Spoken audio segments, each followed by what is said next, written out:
আলামিন যেন তার সমস্ত ভুলভ্রান্তি ক্ষমা করে দেন এবং জান্নাতবাসী করেন।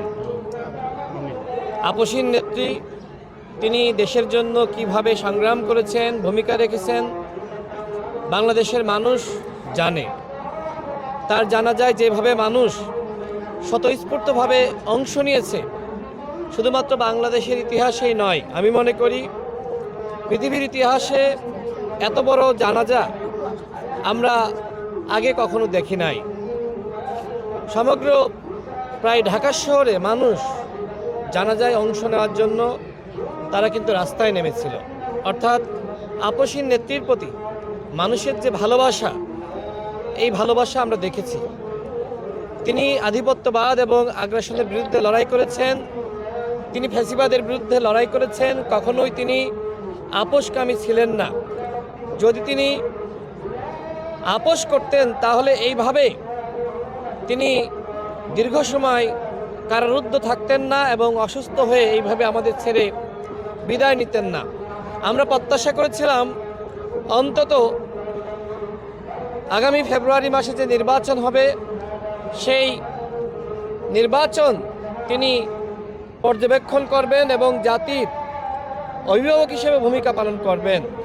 কিন্তু আল্লাহ আমাদের থেকে তাকে নিয়ে গেছেন।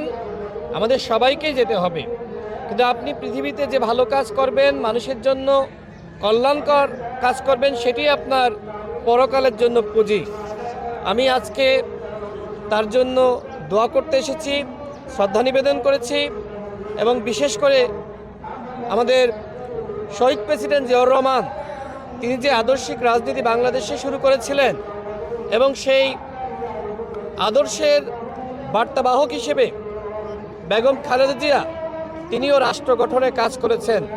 এখন জনাব তারেক রহমান বাংলাদেশে পরিবর্তন এবং সংস্কারের রাজনীতি, এবং তিনি তো বলতে বলেছেন তার যে পরিকল্পনা রয়েছে, সেই পরিকল্পনার সারথি হিসেবে আমাদের সবাইকে কাজ করতে হবে।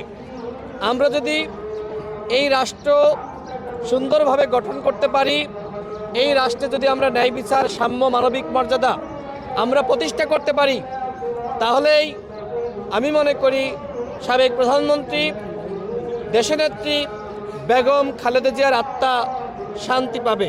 আমি আজকে আর কথা বাড়াচ্ছি না। আমরা যাকে হারিয়েছি